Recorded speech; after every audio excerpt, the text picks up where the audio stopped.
Halo guys, kembali lagi bersama gua Nandi. Pada video kali ini gua akan membahas salah satu film misteri terbaik berjudul SIGHTLESS. Tidak pernah lupa, gua selalu mendoakan agar kalian bersama keluarga bahagia dan sehat selalu ya. Di awal film kita diperlihatkan seorang wanita yang sedang berada di suatu ruangan. Yang ternyata wanita itu ingin mencoba untuk bunuh diri dan film pun dimulai. 1 bulan sebelumnya wanita yang sama di skene awal film sedang berada di rumah sakit. Diketahui bahwa nama wanita ini adalah Ellen dan ia merupakan mantan pemain biola terkenal di negaranya. Kabar buruknya, ia diberitahu oleh perawat rumah sakit bernama Omar bahwa Ellen sudah mengalami kebutaan total. Dengan kata lain, tidak ada cara lagi bagi Ellen untuk menyembuhkan penglihatannya. Enggak lama dari itu, datang seorang dokter yang bernama Katsuro untuk memeriksa kondisi mata Ellen. Yang penasaran apa yang terjadi langsung bertanya penyebab kebutaannya. Mendengar hal itu, si dokter berkata bahwa kedua mata Ellen sudah terkena zat kimia yang menyebabkan kerusakan saraf di seluruh matanya. Untuk peristiwanya sampai saat ini, Ellen hanya ingat detik-detik terakhir sebelum ia mengalami kebutuhan total. Tidak lama kemudian datanglah seorang detektif bernama Brice yang ditugaskan untuk menyelidiki kasus Ellen. Hal pertama yang ditanyakan oleh detektif Brice adalah postur dari pelaku tersebut yang sekiranya masih diingat oleh Ellen. Dengan ingatan seadanya, Ellen menduga bahwa orang tersebut adalah perempuan dengan postur yang lumayan tinggi. Untuk bantuan penyelidikan, detektif Brice sudah mencari informasi mengenai orang-orang yang pernah dekat dengan Ellen. Yang dimana ia menemukan bahwa Ellen sudah cerai dengan suaminya karena si suami memiliki kendali penuh atas kehidupan Ellen. Beberapa jam kemudian, Ellen mendapatkan telepon dari kakak laki-lakinya yang berada di Jepang dan berkata bahwa ia sudah menyewa seorang perawat selama 2 bulan hingga saudaranya pulang dari Jepang. Bahkan Ellen juga disewakan sebuah apartemen untuk ia tinggal selama beberapa bulan ini. Benar saja, kali ini Ellen sudah terbangun di ruangan yang berbeda dan tentunya sangat nyaman untuk ditempati Ellen. Kemudian terdengar suara seseorang yang berasal dari luar dan berkata kalau orang tersebut adalah rawat yang disewa oleh saudara Ellen. Perawat tersebut langsung memperkenalkan dirinya yang dimana ia bernama Clayton.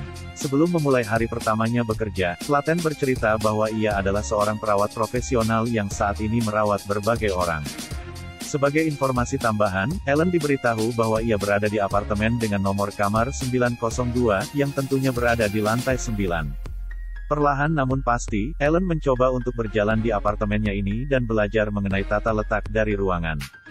Di samping itu, Clayton berkata kalau ia akan masuk ke kamar ini pada jam tertentu untuk memasak dan juga bersih-bersih. Tapi yang terpenting, Clint akan membantu Ellen agar terbiasa dengan ketidakmampuan untuk melihat. Apabila ada keadaan mendesak, Ellen bisa menghubungi petugas gedung dengan menekan nomor 11 dan nomor 22 untuk menghubungi Clayton. Setelah selesai memberitahu segala yang dibutuhkan, Clayton meminta izin kepada Ellen untuk merawat kliennya yang lain. Di sore harinya, Ellen hanya termenung dengan kekosongan yang menyelimuti hari pertamanya di tempat ini. Kemudian hari telah berganti dan Clayton membawakan sebuah burung untuk menemani Ellen di apartemen itu. Saat itu juga Ellen bertanya, apa warna dari burung tersebut?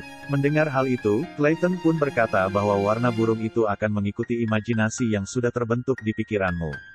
Yang dimana di dalam kepala Ellen burung tersebut berwarna biru muda. Setelah selesai mendengar kicauan burung, Ellen bertanya kenapa di jendela sebelah kiri suara perkotaan terdengar lebih jelas dan lantang. Sedangkan di jendela sebelah kanan tidak ada suara sama sekali. Dari pertanyaan itu, Clayton menjelaskan bahwa kaca sebelah kanan sengaja didesain lebih tebal karena menghadap ke arah barat dan angin yang berasal dari laut akan jauh lebih kencang. Tidak lama dari itu ada panggilan dari detektif Brice yang mengatakan bahwa tidak ada bukti kuat mengenai mantan suami Ellen. Akan tetapi, ia menemukan jejak sepatu di lokasi kejadian yang sedang berada dalam penyelidikan. Karena keterbatasan dari segi penglihatan, Ellen sulit untuk mengenal barang-barang di sekitarnya. Maka dari itu Clayton memberikan Ellen tongkat bantuan dengan harapan bisa membantunya untuk memahami ruangan ini. Di sisi lain, Ellen merasa bosan dan mencoba untuk menyalakan TV tapi tidak ada satupun siaran TV yang bisa ditampilkan dalam ruangan tersebut. Mau nggak mau ia mengisi waktunya dengan mendengarkan musik sambil belajar untuk mengenali tempat. Waktu demi waktu cepat berlalu dan Ellen pun membersihkan badan untuk bergegas tidur. Tapi anehnya, malam-malam begini ia mendengar suara langkah kaki di depan pintunya yang seperti mencoba untuk masuk. Seketika itu juga ia bersiap untuk menghubungi petugas gedung tapi tidak bisa tersambung sama sekali. Jadinya Ellen mengendap-endap untuk mencari tahu apa yang terjadi.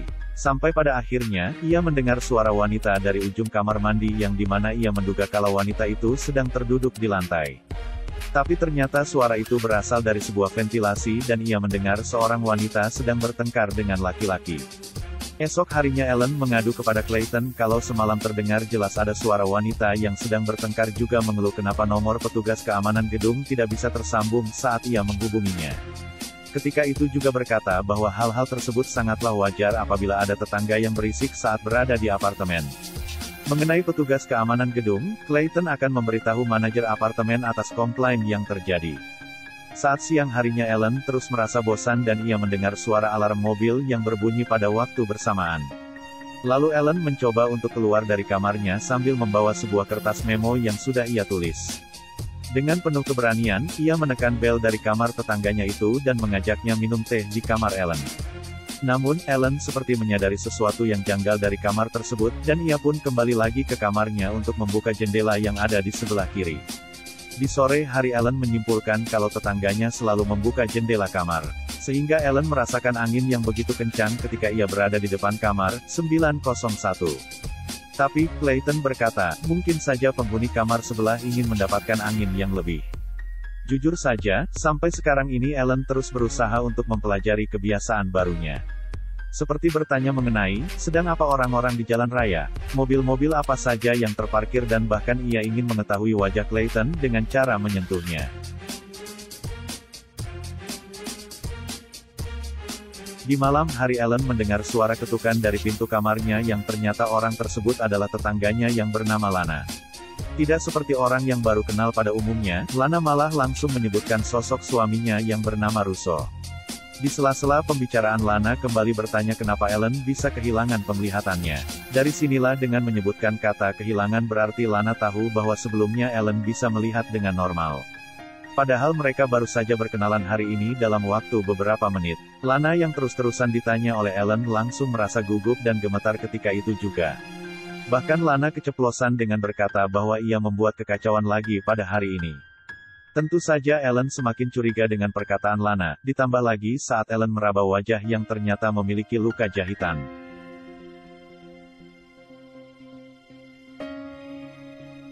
Tanpa banyak basa-basi lagi, Lana langsung berbisik kepada Ellen dan memberitahunya untuk jangan percaya kepada siapapun.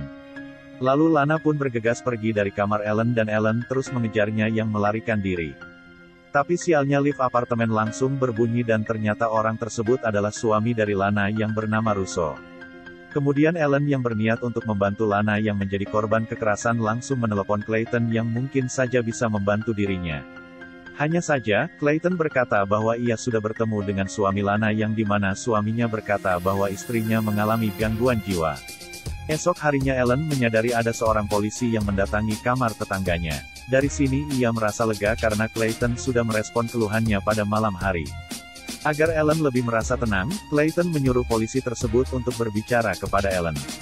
Dan benar saja, bahwa Lana mempunyai riwayat gangguan jiwa yang sudah lama berada di dirinya. Di saat yang bersamaan, Ellen kembali mendengar suara alarm mobil dari jalan raya di luar apartemen. Karena merasa ada yang janggal, ia mengadu kepada Clayton alarm mobil itu selalu berbunyi di waktu yang sama dengan suara yang sama. Parahnya lagi, hal tersebut selalu terjadi pada pukul 11-an siang. Namun Clayton berkata bahwa jam-jam tersebut adalah jam sibuk dan kemungkinan alarm mobil bisa berasal dari mobil yang berbeda oleh masyarakat yang ingin berangkat kerja. Di malam harinya Ellen kembali mendengar suara lift yang ternyata orang tersebut adalah Lana. Lana terlihat seperti menghindari Ellen dan mencoba untuk bergegas masuk ke kamarnya. Namun ternyata orang tersebut adalah Russo yang tentu saja tidak sesuai dengan pikiran Ellen. Buat kalian yang bingung, intinya sih perubahan wujud itu menggambarkan apa yang tadinya diduga Ellen dan apa yang sebenarnya dihadapi Ellen. Tanpa berlama-lama, Ellen langsung kabur ke kamarnya tapi Russo tetap menghampiri kamar tersebut. Di titik Russo memperingatkan Ellen untuk tidak ikut campur dengan urusannya. Atau bisa saja ia menyuruh pengawas gedung untuk mengeluarkan Ellen dari apartemen ini. Ellen yang merasa terancam pada saat itu langsung menghubungi Clayton malam-malam begini. Dan sekali lagi Clayton terus berusaha untuk menenangkan pikiran Ellen, bahkan ia juga berjanji akan melindungi Ellen dari ancaman Russo. Setelah kelihatan pulang, Ellen berada di WC mendengar pintu kamarnya seperti dibuka oleh seseorang. Awalnya Ellen mengira bahwa orang tersebut adalah Clayton yang kembali menemuinya. Tapi ternyata, perkiraan ia kembali salah dan orang tersebut adalah Russo. Hanya saja Ellen harus kembali mengalami kesalahan ketika ia mendengar suara napas, dan terlihat jelas orang tersebut merupakan orang yang sama saat ia diserang pada malam hari. Beberapa jam kemudian, Ellen tersadar dan didampingi oleh seorang paramedis yang ditugaskan untuk mengobatinya. Beruntungnya Ellen tidak mengalami luka apapun dan ia hanya tidak sadarkan diri karena serangan panik. Lalu, Clayton pun tiba, dan dia berkata bahwa Detektif Brice akan segera datang untuk menyelidiki kejadian yang menimpa Ellen.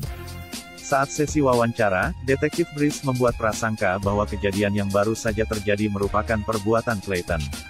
Akan tetapi, Detektif Brice menjelaskan bahwa ia sudah memeriksa CCTV dan tidak terlihat sosok mencurigakan sama sekali yang menghampiri lantai 9.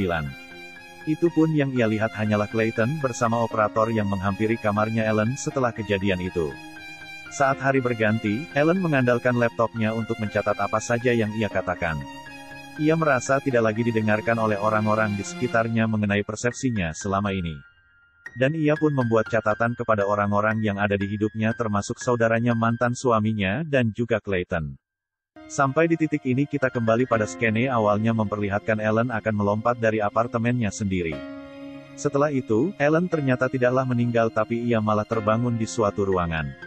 Padahal sepengetahuannya ia berada di apartemen berlantai 9, tapi ternyata di bawah kamarnya terdapat ruangan yang penuh dengan peredam suara. Bahkan suara alarm mobil yang selama ini ia dengar ternyata berasal dari beberapa buah speaker bisa dipastikan angin yang juga tertiup berasal dari kipas angin yang sudah dipasang di ruangan bawahnya. Uniknya lagi jarak dari ruangan tersebut dengan kamar Ellen tidaklah lebih dari 1 meter. Dengan kata lain selama ini tidak ada pemandangan yang terlihat dari luar ruangan melainkan hanya tembok yang ditempel dengan peredam suara. Alhasil, semua pemandangan yang ada di pikiran Ellen hanyalah berdasarkan cerita dari Clayton saja. Ketika itu juga, Ellen langsung bergegas untuk pergi dari tempat ini menggunakan lift darurat. Tapi lagi-lagi lift tersebut hanyalah sebuah pintu yang mengandalkan kunci untuk membukanya. Mau nggak mau Ellen yang nggak tahu lagi harus kemana malah kembali ke kamarnya dan terjebak entah berapa lama beberapa jam kemudian tetap saja tidak ada siapa-siapa di tempat itu dan tiba-tiba dari lift tersebut keluar seseorang yang awalnya dikira adalah Clayton. Namun dugaan Ellen kembali tidak tepat ketika yang mendengar suara perempuan yang ternyata Lana. Lana yang awalnya tidak ingin meladeni Ellen malah dipaksa untuk mengikuti Ellen ke kamarnya. Di saat itu pun Ellen sengaja menyuruh Lana mengambil sebuah korek dan ia pun langsung menunduk sambil bertanya kepada Lana. Lana, tempat apa sih ini sebenarnya? Tanpa ragu-ragu, Lana memberitahu bahwa tempat ini adalah rumah. Dan tentu saja terdapat perekam suara maupun kamera tersembunyi di setiap sudutnya. Mendengar hal itu, Ellen pun bertanya bagaimana caranya untuk keluar dari tempat ini. Tapi sialnya, hal ini tidak terjawab karena keberadaan suaminya Lana yang menghampiri kamar Ellen. Enggak lama dari itu, datanglah Clayton yang membawa satu bungkus makanan untuk dihidangkan.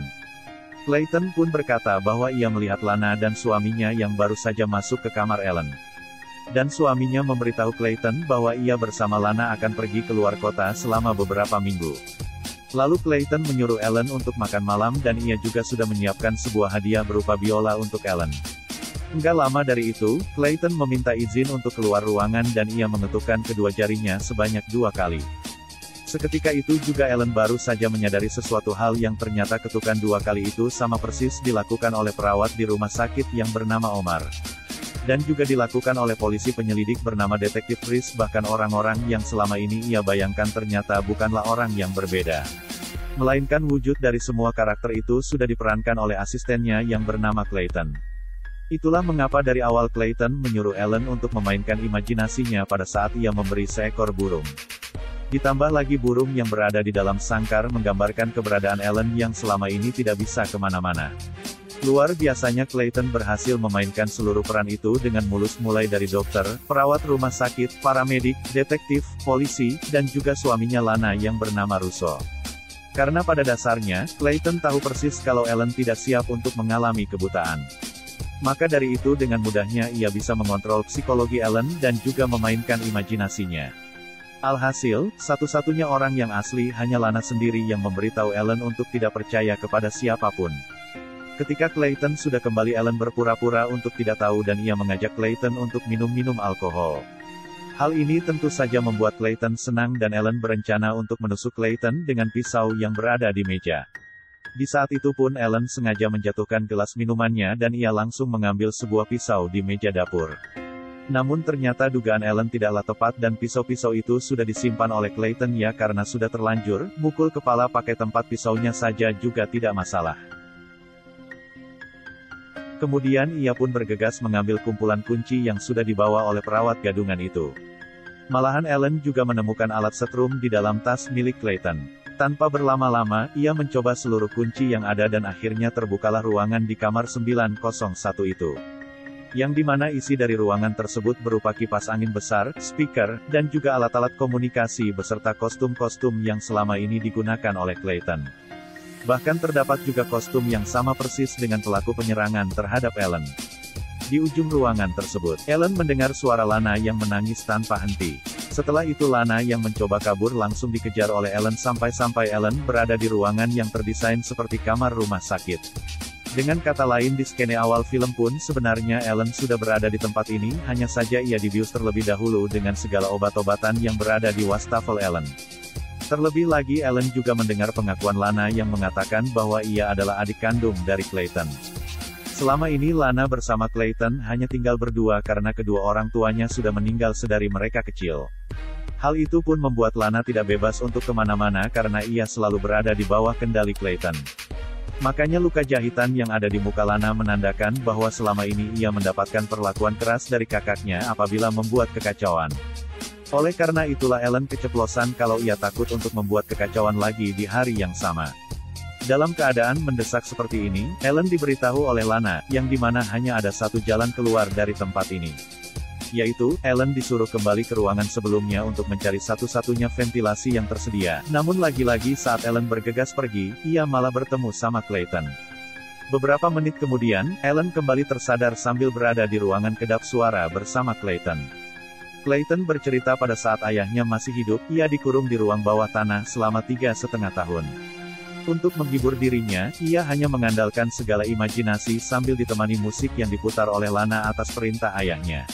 Sialnya, musik yang dimainkan adalah lagu ciptaan Ellen dengan kemampuannya bermain biola. Untung saja, Ellen yang berhasil menemukan ventilasi di ruangan tersebut langsung merayu Clayton dengan perkataan manis semanis-manisnya. Dan di saat Clayton beranjak pergi, Ellen langsung mengambil alat setrum yang berada di meja Clayton. Alhasil Clayton tidak lagi sadarkan diri dan ketika itu juga Ellen berusaha membuka ventilasi tersebut. Benar saja di dalam ventilasi tersebut sudah terdapat sebuah cairan yang disembunyikan oleh Lana. Kemudian Ellen pun bergegas kembali ke kamarnya untuk mencari sesuatu yang bisa ia gunakan. Akan tetapi Clayton kembali sadarkan diri dan menghampiri Ellen secara tiba-tiba. Dengan keterbatasan dari segi penglihatan, Ellen terus memberikan perlawanan kepada Clayton yang sudah membohonginya selama ini. Yang bikin salut ternyata Ellen bukanlah wanita yang bodoh, dan ia langsung menyemburkan cairan kimia tersebut ke matanya Clayton. Sudah jelas, ini merupakan definisi senjata makan tuan dan enggak lama lagi, Clayton bakal mengalami kebutaan seperti Ellen. Di sisi lain Lana yang sadar bahwa Ellen akan berhasil juga berada di tempat itu untuk melihat kakaknya yang terus-terusan berteriak. Kemudian Lana membukakan pintu garasi yang menjadi jalan keluar bagi Ellen dari rumah tersebut. Sebenarnya sih bisa saja kalau Lana membukakan pintu ini kepada Ellen tapi ia tidak mau mengambil resiko dengan keberadaan kakaknya yang begitu kejam. Hanya saja Lana memutuskan untuk tidak ikut pergi dari rumah tersebut dikarenakan ia peduli dengan kakaknya yang mengalami kebutaan dan tentu saja tidak bisa lagi memegang kendali atas diri Lana. 6 bulan kemudian kita diperlihatkan Ellen yang sudah menggunakan gaun hijau sambil merenung. Ternyata ia memutuskan untuk kembali ke dunia musik dan memainkan biola lagi setelah sekian lama. Bahkan ia juga memiliki asisten baru yang bukan lagi abal-abal dan benar-benar profesional. Dengan penuh percaya diri, Ellen berjalan sambil membawa biola dan film pun berakhir.